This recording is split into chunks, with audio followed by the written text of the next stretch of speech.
Hello, and welcome to Options for Beginners. I'm Sean Howell. And I'm Rick Swope. We want to thank you for joining us. We're going to introduce you to the language of options.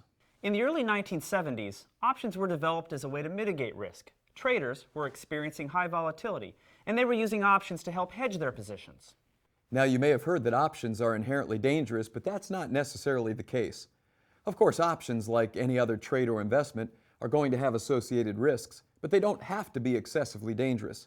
Let's look at something you might be familiar with, and that's a credit card. Are credit cards dangerous? Of course not. But if you don't know what you're doing with them, or if you're not disciplined, you can get yourself into a lot of trouble. And the same is true with options. Options are not inherently dangerous, but if you don't take the time to study and learn the risks and rewards associated with options, you can get yourself into trouble. Now, let's take a scenario where you want to buy a stock. First of all, we want to put our money in the direction of the money flow. So we have to look for a stock that is in an upward trend. Let's assume we're going to buy 1,000 shares and we're going to pay $50 a share for that stock. It will cost us $50,000 to make the purchase, and we can hold on to it for as long as we want. There's no expiration on this. You decide when you want to sell that position. Now, if your stock pays dividends, that would be one way to profit from this trade. And if the stock stays right at the purchase price, you'll get that dividend as a return on investment. If you buy that stock at $50 and it goes higher than $50, you're going to make a profit. On the other hand, if it goes lower than $50, it's going to be a loss to your account. Now, let's look at how options may be used in this trade. Okay, so we take the first example. We bought the stock. What can we do a little bit differently using options? Well, let's introduce the first option, the call option. The call option is going to give you as the buyer the right to purchase the stock for a certain price, and you get to specify that price. The price at which you get to buy the stock, which you choose, is called the strike price. Let's use an example you might be more familiar with. Let's say you're buying real estate. The buyer and the seller agree on a couple things. They agree on closing date. They also agree on the price. Now, for call options, the price that's agreed upon beforehand is called the strike price. The closing date is going to be the expiration date for that option. Now, of course, you're going to have to pay a fee for the right to buy the stock for the strike price. That fee is called the premium. It's very much like the down payment in a real estate transaction. It's not the full amount, but it's a smaller amount that locks you into that contract. So with a call option, you'll pay a premium in order to receive the right to buy that stock at a specified price. Let's take a look at what might affect the value of that premium in the call option. There are several things that will influence the call premium. Let's start with the first one. That is going to be your selection of the strike price. As the strike price is lower, there's more built-in value in that call option. We call that value intrinsic value. As intrinsic value gets higher, you're going to pay more premium for the call option. There are a couple of other things that will have an effect on the call premium. The first is time value.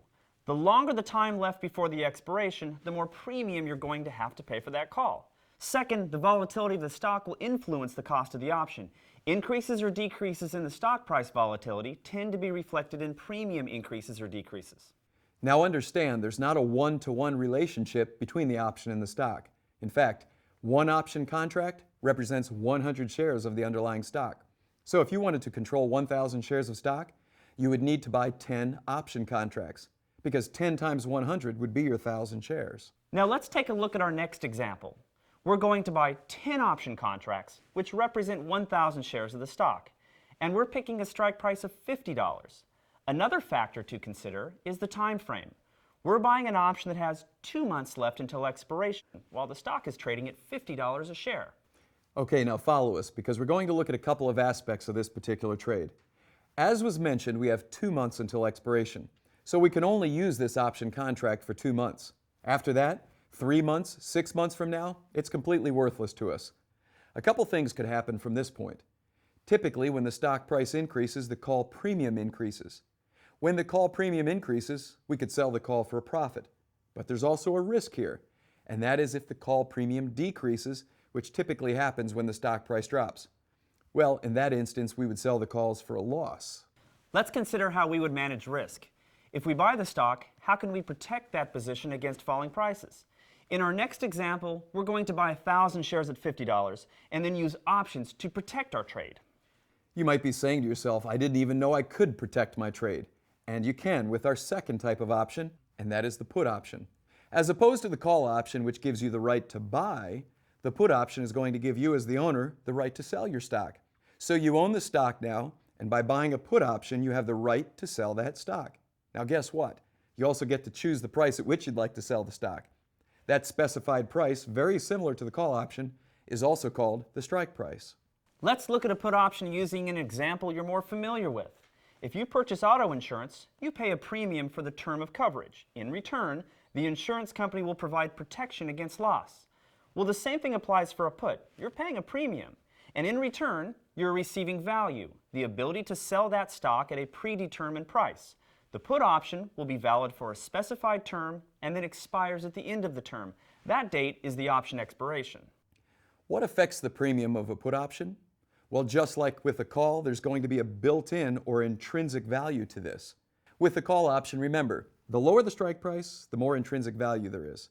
With a put option, we turn that around. The higher the strike price, the more expensive it's going to be because we have more intrinsic value. And just like the call option, there are going to be a couple of other variables that are going to affect the premium, one of which is time. The time remaining until expiration will affect the price of the premium. More time equals higher premium. Finally, as the underlying stock price has higher volatility, that volatility will be reflected in a higher premium for the put option. And we want to remind you once again that each option contract represents 100 shares of the underlying stock. So if we have 1,000 shares of the stock, we would buy 10 put contracts to protect our trade. Here's an example. We buy 10 put contracts with a life expectancy until expiration of 2 months, with a strike price of $50. Now this is all happening while the stock is trading at $50 a share. All right, let's take a look at this and see how this one plays out. As Sean just mentioned, we have 2 months left until expiration. So these contracts are only going to be good for 2 months. After that point, they're worthless. Now here's what it looks like. If the stock price falls, we have a couple of choices. The first is this. We can take that put contract that we own and we can go to the market and we can say, I want to sell my stock for the strike price. When we do that, that's called exercising our option. But another thing we can do if the stock price falls is we can sell our puts because they're going to be worth more and simultaneously sell the stock. Now understand, this might be a little bit confusing, but the key point here is this. Whichever choice you make, you'll have more protection by owning the put contract than you'd have without it. Now, if the stock rises in value, the put option is going to expire worthless. But that's okay, because you're going to be profiting from the long stock position. You know, we've introduced a lot of terms now, and we want to bring this all together by actually walking through some option trade scenarios. So we'll start with the buyer. The option buyer pays a premium for the right to make a trade. On the other side of that, with every right, there comes an obligation. So the seller will actually collect that premium, and in exchange, they place themselves in an obligation. Let's take a look at a call buyer. A call buyer is paying a premium to the seller of that option, and the call buyer has the right to purchase the stock at the strike price. Remember that with every right comes an obligation. So the seller of the call option places himself in an obligation. Their obligation now is not to buy the stock, it's to sell the stock. The seller of a call option is obligated to sell the stock. Let's turn things around here for you and look at a put buyer. A put buyer is also paying a premium to make a trade. The put buyer has the right to sell his stock. On the other side of that is the person who sells that put option. He collects the premium, and in exchange, he places himself in an obligation to buy the stock. Just remember, the right goes with the obligation, the buy goes with the sell. Now understand there are a lot of new terms and concepts. Speaking the language of options is really like learning to speak a language. It's not reasonable to walk right in and expect to speak it fluently. Like a language, learn one word at a time, one sentence at a time, one phrase at a time, and with a little practice, you'll become more fluent. Make sure you visit the E-Trade website for more educational videos. I'm Sean Howell. And I'm Rick Swope. Thank you for joining us in Options for Beginners.